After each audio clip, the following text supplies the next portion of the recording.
They burned Earth, thinking we would forget, but we carried the ashes into the stars. The last forge on Lice Vera still breathed, hidden beneath the ruins of a collapsed mining spire. The forge's furnace hissed softly, half machine, half memory.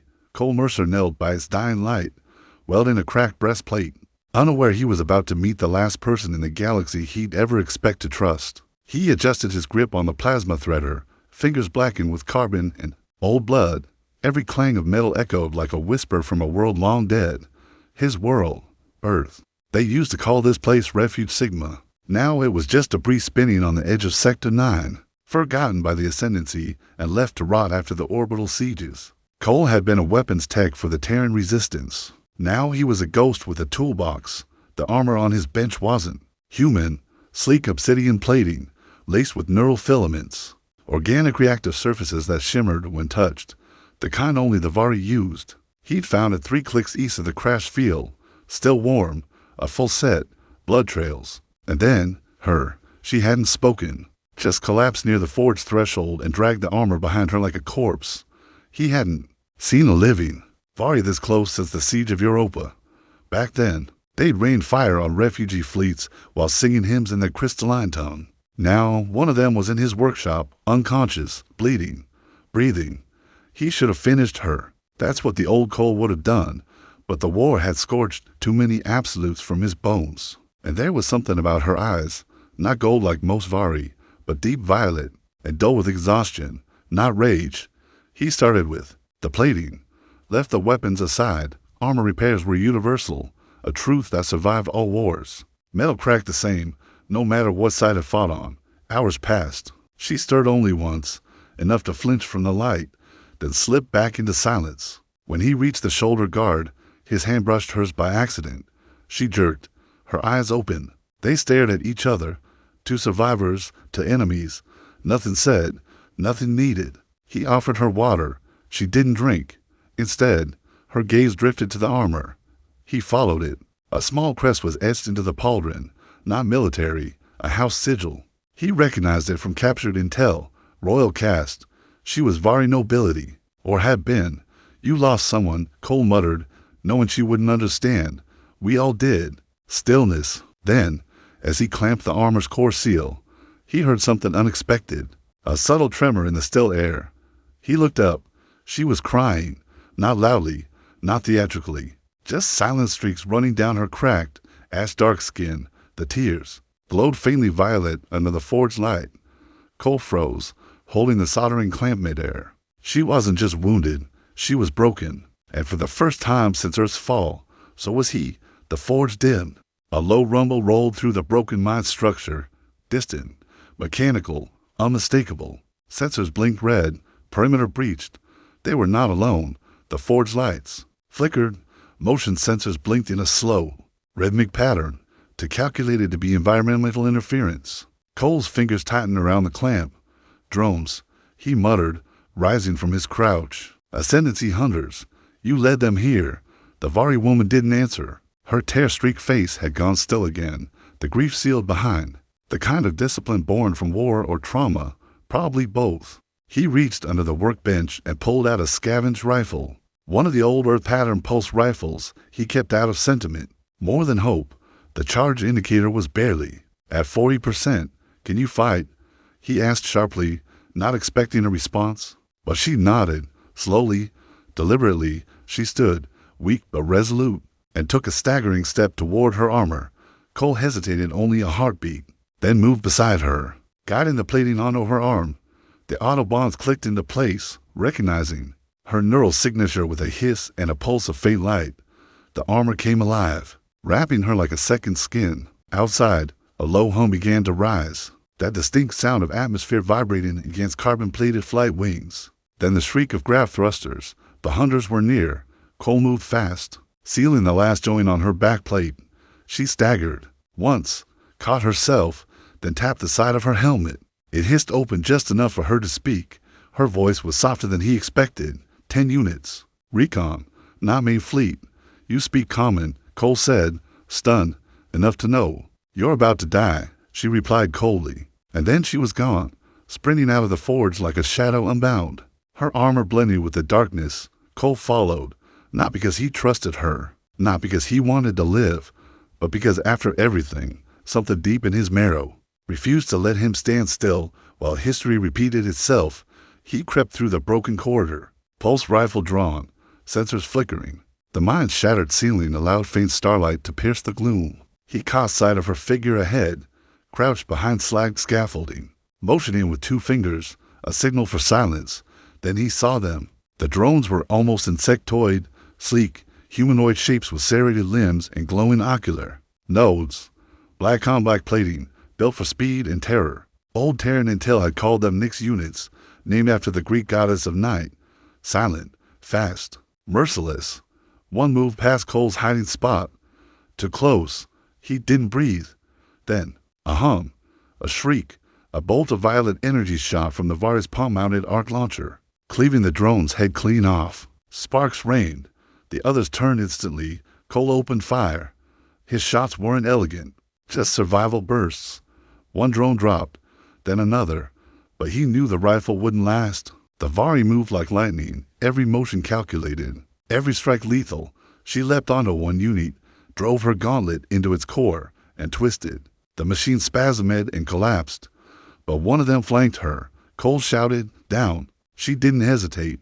She dove low, and Cole's shot lanced above her, blasting the drone apart. Shrapnel rained. She looked back at him, expression unreadable, then silence.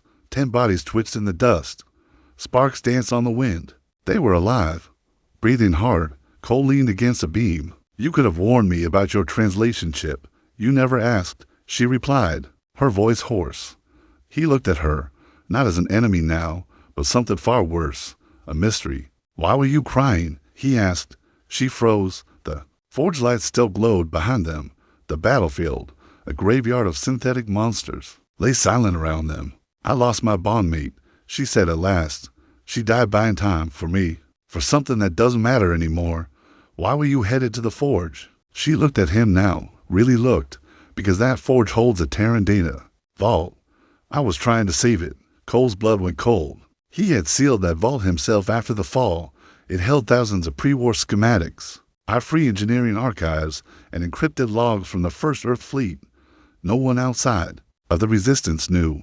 "You knew about the vault." How? She didn't answer at first. Her voice came like wind through broken glass. "Because I used to listen. Before we killed your world, before I became what they made me, I believed in your stories, in your defiance, a Vari noble, crying, fighting with a human, trying to save Terran history." Everything Cole knew cracked. Before he could speak, a deep tone boomed across the valley. Not a drone, a command ship. The sky turned red as a massive triangular shadow blotted out the stars above them. The Vari ascendancy had arrived. She stared at it, pale. "They found us," she whispered. "And they're not here for us," Cole added grimly. "They're here for the vault." She looked down. "I should never have come here." Cole's voice turned steel. "You did. Now we finish what you started." For centuries, the Vari ascendancy had erased threats before they bloomed, planets, languages, bloodlines, all gone in the name of order. But they made one mistake with humanity. They let us burn, and from ash, fire remembers. Cole stood beside the alien woman who once would have been his executioner. Now, she shielded the last Terran vault with her body. The sky above roared as the ascendancy ship descended. No subtlety, no diplomacy. Just domination in steel and shadow. The forge beneath them groaned with heat. The vault pulsed with dormant power. "Can you activate it?" she asked, her voice taut. Cole wiped sweat from his temple. "It's not just a box of data. It's locked to old Terran DNA, bio-encoded. Needs a living key."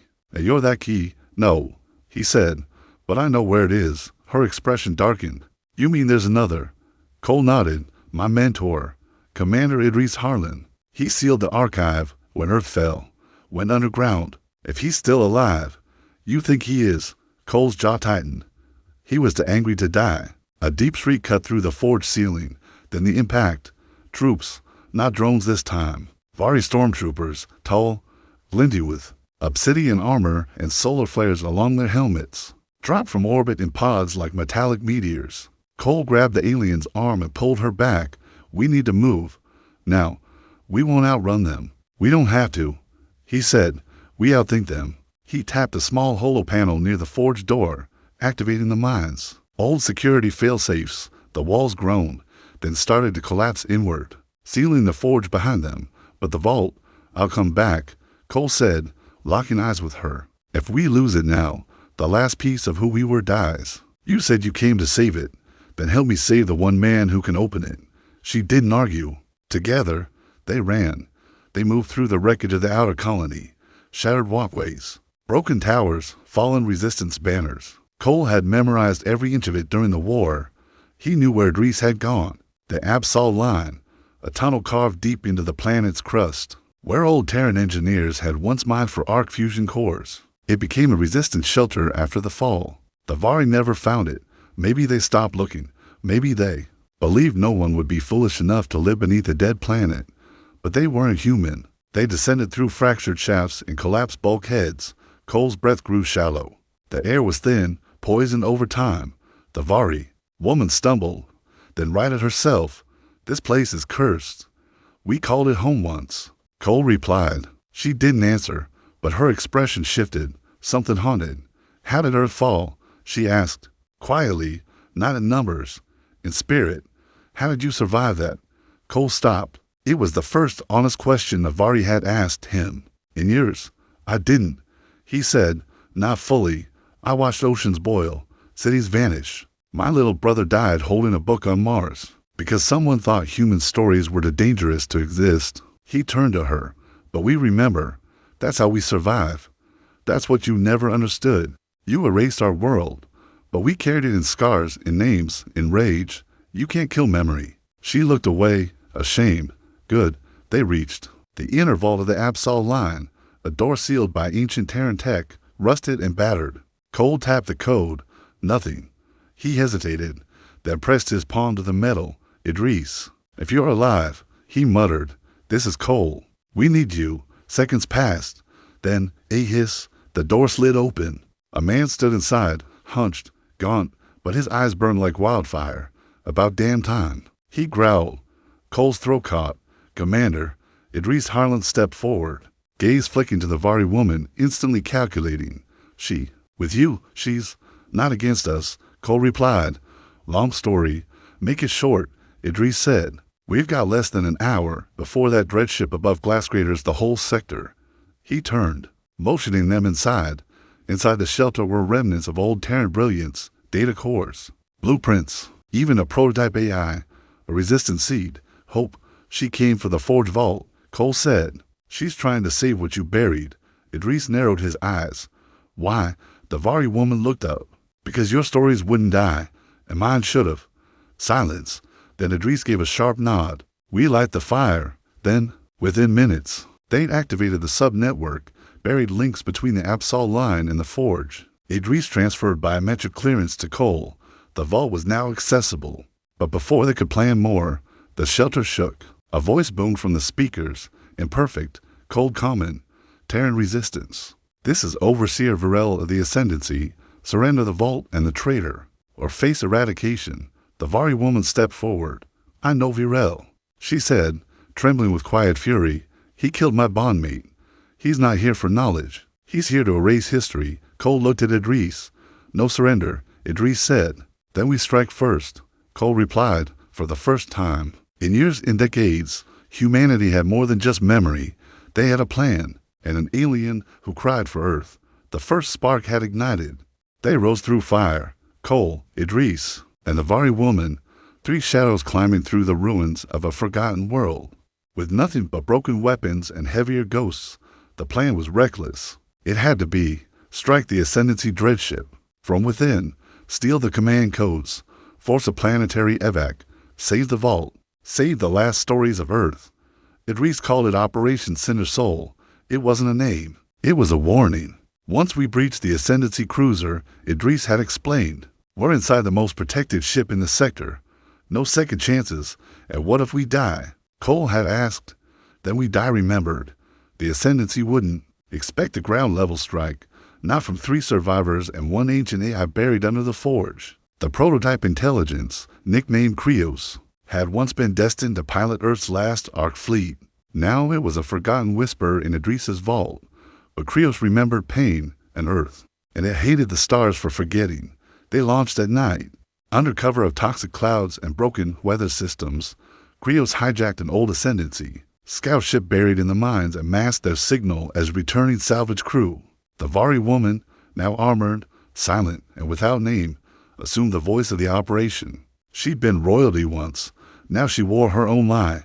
She broadcast to the ship, unit returning with relic cargo. Authorization Echo 7 red. Silence. Then, approach granted. Relic containment verified. Begin docking protocol. Idris exhaled. Stars still fall for old keys. Cole turned to her. What do I call you? I can't keep thinking of you as a stranger. She hesitated, then whispered a name not meant for human tongues. Lyrith. It was fluid and sharp all at once. Like glass floating on water. Cole nodded once. Then let's make sure your name means something when this ends. The docking clamps latched. The door opened with a hiss. The air inside the dreadship felt sterile, suffocating, like a place that had never known music. The hallways were black glass and silver veins, soft humming from deep reactors, cold silence. Then came the voices, Ascendancy patrols. They moved like dancers, each step uniform, their armor gleaming with quiet terror, eyes glowing gold. No room for hesitation. Cole flinched as one patrol passed within meters. Lyrith held his arm steady. They don't see us, she whispered. Not yet. Krios had spliced into the cruiser's sensory grid, projecting old clearance echoes. But it wouldn't last long.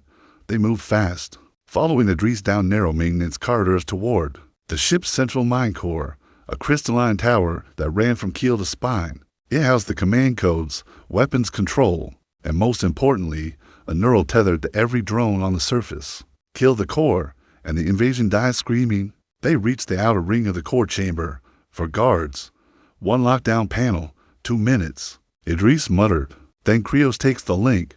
Cole raised his rifle. Lyrith touched his shoulder. Let me. She stepped forward, hands raised in mock surrender. The guards turned, shouting in their native tongue, and then she moved, like smoke and knives. Her blades sang. One throat open, then another, a pulse blast to the head. The last soldier fell without a scream. Cole could only stare. She turned back to him, blood flicking from her gauntlet. Don't thank me, she said, voice hollow. This is my penance. Idris keyed into the console. Krios surged into the ship's neural stream, lights flickering, alarms stalling. The AI's voice echoed from their comms. Mainframe penetrated, command links breached. Drones falling, outside, across the dead colony. Ascendancy machines began seizing, their limbs twitching, their minds erased. They had won. Almost. Then came the scream. Not human, not Vari, but something in between. Overseer Virel. He appeared in the chamber like a wraith, cloaked in gold armor streaked with red. His eyes burned with hate. Lyrith froze. Virel, she whispered. He didn't hesitate. His weapon fired. The blast struck Idris in the chest. Cole caught him as he fell. No. Idris clutched at Cole's collar. Finish it. Take the codes. Burn this place. And then he was gone. Lyrith roared and leapt, but Virel was faster. He slammed her into the wall with a kinetic pulse. You, he snarled, the traitor of House Velkai. You disgrace your line. Lyrith's voice cracked. You murdered my bondmate. She died as a rebel should. Cole's hands trembled on the rifle. He had a clean shot. One pull, but his grief was too fresh. Idris's blood still on his skin. Virel turned toward him. You think a mechanic can stop an empire? The overseer growled. No, Cole said, and then the wall behind Virel exploded. KRIOS's final gift, a pulse detonation of the neural core, the entire room bathed in blue light. Virel screamed as he burned, collapsing into the glass. At fire, the ship trembled. Outside, every drone shattered. The invasion crumbled. The Ascendancy screamed into static, but Idris was dead. Cole stood in the wreckage, staring at the fallen man who raised him.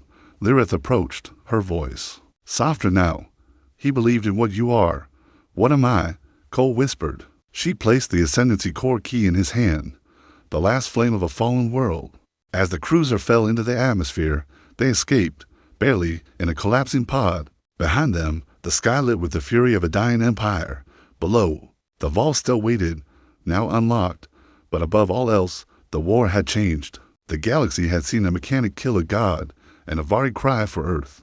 The wreckage of the dreadship still burned across the sky, a dying god falling in pieces. Cole watched it vanish behind the mountain range, black smoke chasing it into the clouds. They were falling to, in a drop pod barely held together by its cracked gravity stabilizer.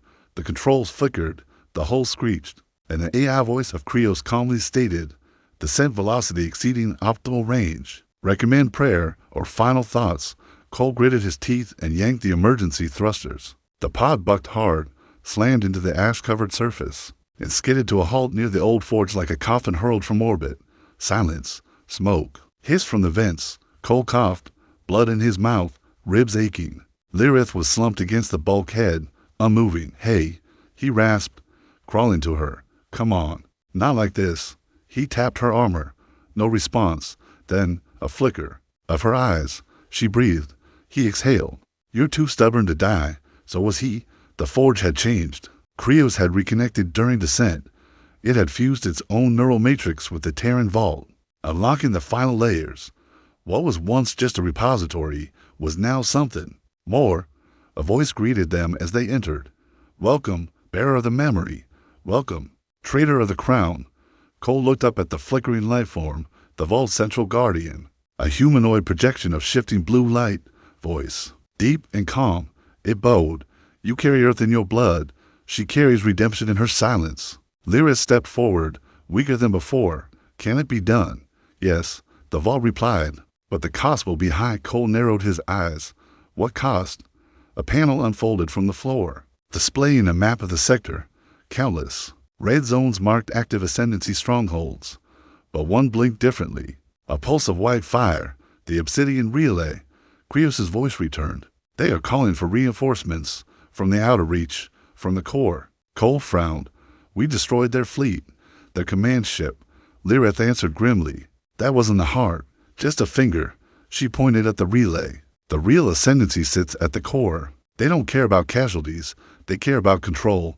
That beacon will bring down an entire armada. Cole stared at the map. He had seen this before. On Earth. Before the first cleansing wave. He remembered his mother, hunched over a comms console in an underground bunker. She had intercepted the first ascendancy pulse. She'd tried to warn command. They hadn't listened, and the sky had burned. Now, the same signal screamed from another system. He clenched his fists. No, not again. What do we have left? Cole asked the vault. The projection shifted, revealing schematics from deep within the Earth archives. The Kalis drive, a theoretical Terran device designed to turn a planet's gravity well into a focused energy pulse. It had never been built. Too dangerous. Too raw. It was supposed to power the last Ark ships, Cole whispered. It can also ignite a sun, said Krios, or silence a signal. Lirith understood instantly. You want to overload the relay using the drive.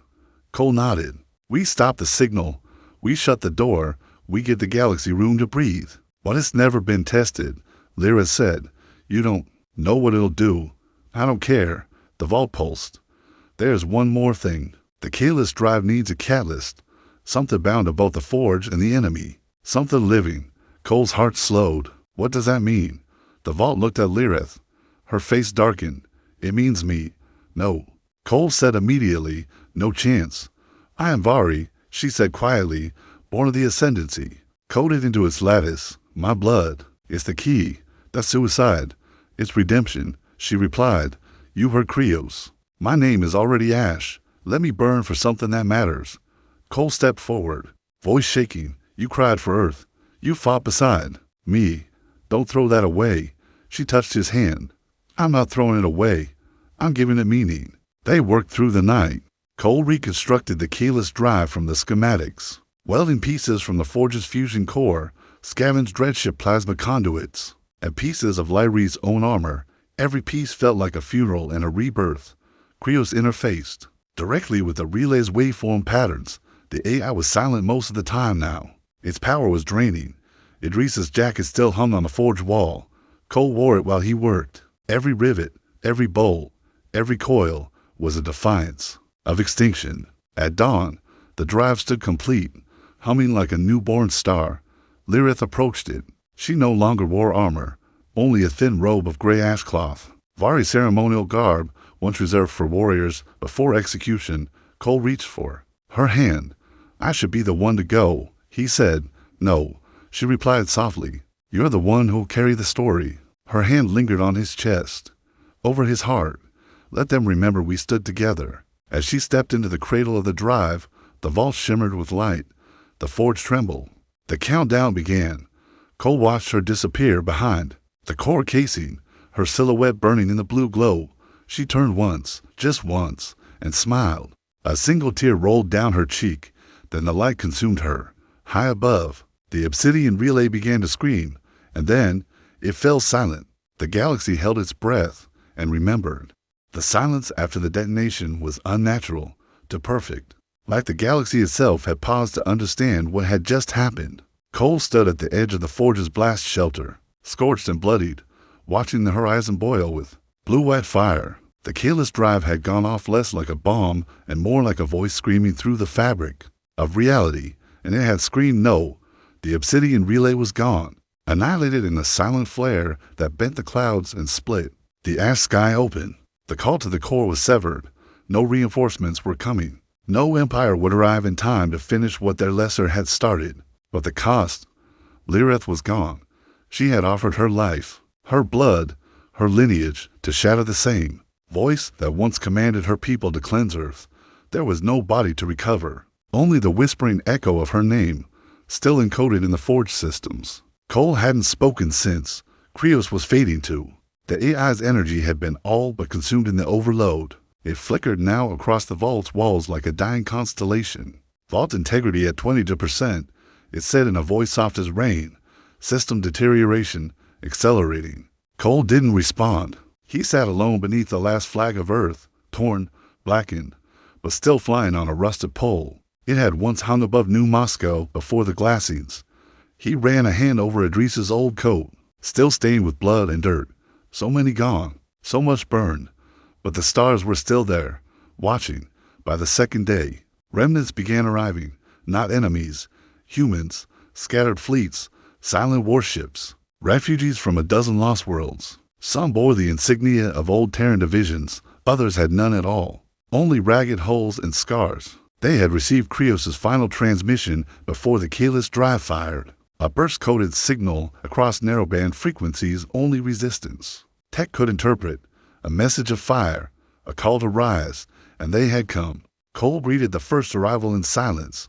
A shuttle landed outside the forge. The hatch opened.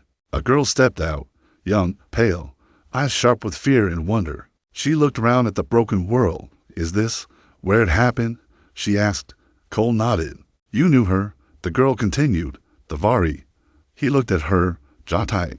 Then he answered for the first time in hours. She saved everything. By nightfall, a dozen more vessels had landed. Makeshift camps rose outside the vault, engineers, historians, veterans. The survivors of the old resistance had returned to the grave of their species. But it was no longer a grave. Now it was sacred ground, a Terran forge, a Vari tomb, a new beginning. That night, Cole stood alone in the vault. Krios' projection flickered beside him, barely coherent. "You did it," the AI rasped. "You severed the core. We lost too much." Krios' light pulsed faintly. "That is what makes you human." Cole looked down at the final data shard, a physical backup of Earth's full cultural archive. Myths, music, literature, languages, a memory no longer scattered but whole again. "She gave her life for this," he whispered. Krios faded more. "You must carry it, as Idris carried it, as Earth carried you." Then the light went out. Krios was gone. A week later, word reached the surviving systems. The relay is gone. The Ascendancy fleet turned away. Without the signal, they couldn't coordinate. Their unity fractured. Worlds that once feared them began to rise, to question, to fight. Something ancient and defiant stirred across the stars. Not just resistance, humanity. Cole stood before the gathered remnants, hundreds now. Engineers, war orphans, pilots, scavengers, poets. He wore Idris's coat and carried Lyreeth's armor core on a chain around his neck. He didn't write a speech. He just told the truth. "You weren't supposed to survive," he said, voice ragged but firm. "We were meant to vanish, erased. But we remembered, and one of them remembered with us." He held up the data shard, the last voice of Earth. She gave her life not for our vengeance, but for our memory. The galaxy thought we were ashes, but we're fire. A wave of silence fell, then the first voice, a cheer, then more, louder, like thunder returning to a world long empty. That night, Cole climbed the ridge where Lyreeth's signal had vanished. He placed a small stone marker, carved with two names. Idris Harlan, the first flame, Lyrith Velkai, she who remembered. He set the Terran flag beside it, and beneath the stars, he whispered, "We're not done yet. The galaxy will learn. The night before the dawn always burns the hardest dot. It began not with a weapon, but with a broadcast." A single, ancient voice crackled across forgotten comms networks, frequencies long buried under layers of ascendancy interference. It was Cole's voice, scarred, heavy, unwavering. "This is not a call for war. This is a reminder. We are still here, and we remember everything." The signal echoed across the border systems, relayed through shattered satellites and old Terran relics scavenged from scrapyards and vaults. It reached hidden colonies, orbital graveyards, hollow moons where resistance fighters once died in. Silence. This time, they answered, not with flags, not with peace, with fire. In the days that followed, systems lit up one by one, not just human outposts, but others who had watched from the shadows, waiting to see if humanity would ever rise again. The Ure syndicates from the methane moons of Talvar, the survivors of Denerim Prime, even whispers of insurrection. On the outer edges of Vari space, they weren't allies. Not yet, but they all moved the same way, toward the light Cole had ignited, because the galaxy had seen something that broke the illusion of ascendancy invincibility. A human, mechanic, and a Vari noble had stopped the signal. Not a fleet, not a weapon, two souls. One bleeding memory, the other redemption. The new resistance had no homeworld, no central fleet, no capital. It had a forge, built in the bones of a dead planet, and it had Cole Mercer. He was never meant to lead, but now, people looked to him as if he carried Earth in his lungs. On the 12th night after the relay's fall, scouts reported movement in the northern void. A Vari Prime vessel, not a strike ship, a judge ship, a massive, war-class construct meant to impose royal authority. The Sovereign's Eye, no longer a myth, it had come for him. The Ascendancy had made a decision not to send fleets or conquer again, but to make an example of the one man who reminded the stars what humans truly were. Cole didn't run. He stood at the forge gates with a dozen fighters at his side, veterans, rookies, even to Ure pilots in their skin-tight exo-rigs. The AI Krios was gone, but its final code lived on in the forge defense grid, now active for the first time in a generation. Still, Cole knew this wasn't a battle they could win by numbers. This was never about numbers. It was about remembrance. So he activated the Vault's final weapon, not a gun, but a truth. A holographic beacon surged skyward, pure white light beaming Lyreeth's final image across orbit. Her voice played through every comm. "I was Vari. I was raised to burn planets, but I chose to remember yours. Because it fought, because it loved, because it endured." Her face flickered. "Let them hear us. Let them know we never bowed. The Sovereign's Eye descended, like a star given form, black gold, tens of kilometers long, engines burning with cosmic fire. Its hull shimmered with the insignias of 1,000 conquered worlds. They sent no ambassador, just a message. Your flame ends today." Cole whispered to himself, "So be it." Then they fired. The first beam shattered the ridge where Idris's grave lay. The second scorched half the forge compound, but the third never landed. A shockwave from the upper atmosphere ripped through the sky as a Terran Ark frigate, long thought destroyed, dropped from stealth. Hull battered, emblem still intact, the soul's memory from its flanks poured ships, human, hybrid, even Vari defectors. The ones Cole had inspired, the ones Lyrith had moved. The sky became war, and Cole, still standing at the forge, activated the counter-strike from Idris's old panel. Railguns hidden beneath the Earth launched kinetic spears into the Sovereign's hull. Fighters swarmed like hornets, old human AI cores, long disavowed, now awakened, lit up in their own rebellion. The Sovereign's Eye returned fire. Half the Resistance fleet was vaporized in seconds, but the other half kept coming, and then Cole boarded, a boarding team of 6, one ship, one chance, one hallway. Inside the Sovereign's Eye, the walls pulsed with psychic static. The Vari called it sovereign sentience. A semi-living command lattice that controlled the ship like a neural web. Cole tore through it, blast by blast, until they reached the bridge. There, a towering figure awaited. Archjudge Kael'Vox, draped in molten armor, flanked by Tomain-enslaved Vari guards. "You are a relic," Vox sneered. "No," Cole said, lifting Lyri's blade from his back. "I'm the memory you failed to erase." They fought. Steel. Fire. Memory. Cole was smaller. Slower. But the blade she left him remembered. Her. It cut through armor. Through lies. He drove it into Vox's chest. The bridge screamed, and the Sovereign's eye began to fall. They barely made it out. The massive vessel cracked apart as it plummeted toward the wastelands, its final death cry shaking the mountains. Cole limped from the wreck, blood in his mouth. Fire behind him. The war was not over, but something else had ended. The illusion. For the first time in a century, the galaxy feared humans again. The Sovereign's eye lay half buried in the sands of Varro's Nine, its broken hull like a monument to arrogance. Smoke still curled from its ribbed spines. Fires glowed within, not from systems still online, but from memories unwilling to die above it. The stars shined cold and distant. Cole Mercer stood at the rim of the crater. His jacket was torn, his skin blistered. A scar now ran from his left temple to his jaw. But he stood straight, holding the blood-stained shard of Lyris, armor in his hand. Behind him, they gathered, humans from every corner of the galaxy, HFY War siblings, Denerim engineers, even a Vari child, orphaned by the Ascendancy, now wrapped in a Terran flag too big for his shoulders. They were not an army. They were a truth that could no longer be silenced. The galaxy didn't change overnight. The Ascendancy still held systems in the core. Their influence lingered like poison in soil. But something had cracked, deep and permanent. The fall of the Sovereign's eye was broadcast across 100 systems, and more than that, Lyri's message, the last will of a traitor who had once been royal, had spread far beyond human reach. Entire alien enclaves who had bowed in fear now whispered a different name.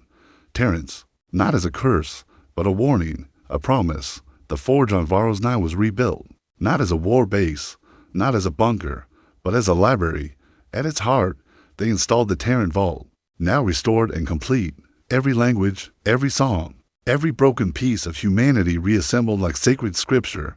Children were brought there to learn, not just of Earth, but of why it burned, of the billions who died without graves, and of those who chose memory over vengeance. Cole didn't speak often. He walked the halls in silence. Sometimes he'd pause by the entrance, gaze at the stars and whisper names. Idris, Lirith, his brother, his mother, the ones who carried humanity before him when no one else would. 10 years passed. The Resistance became something new. Not soldiers, not rebels. Builders. They helped colonies rebuild what the Ascendancy had raised. They planted gardens where ash once smothered air. They repaired languages and myths erased from planetary records. They carried story like others carried weapons. Cole aged quietly, never left Varro's again. He didn't need to. The world came to him now. To hear, to remember, to thank. On the 15th anniversary of the keyless ignition, they held a ceremony at the crater rim. The air was cold. Thousands had gathered, some human, many not. A child stood before Cole, a girl with storm-colored eyes and Lyri's angular features. "Is it true?" she asked him. She gave herself for a planet she didn't even know. Cole knelt. "No," he said gently. "She gave herself for what we are." He reached into his pocket and pulled out the armor shard. "This belonged to her. I've carried it long enough. I think she'd want you to have it." The girl clutched it in both hands. She didn't cry. She just nodded, like she understood, like she remembered. That night, Cole sat on the hill one last time. The forge lights shimmered below. His breath was slow now, heavy. The stars blurred as if memory and sky were becoming one. He looked up and whispered, "I did what I could," and for the first time in years, he felt peace. His hand loosened. The wind took his final breath into the stars. When they found him the next morning, he was seated against the monument stone, smiling, the stars still shining on his face. He was wrapped in Idris's coat. A child's drawing was tucked beside his leg, a stick figure holding hands with a tall, spike alien, and above them, in scrawled letters, "We remember you." In the decades that followed, the forge became more than legend. Pilgrims traveled light years to stand where Lirith died. Scholars studied Idris's teachings. children learned the names etched on the crater wall, and across the galaxy, when tyrants rose, or silence threatened to bury truth again, a single phrase returned, carved into walls, spoken before resistance. Charges whispered to frightened lovers in the dark. He was fixing her armor, then realized the alien woman was crying silently. It was not just the beginning of a story, it was a code, a reminder that in the cold silence of extinction, one act of empathy could ignite the stars. And that humanity, though scarred and scattered, was never gone, just waiting. And now, the stars carry our name,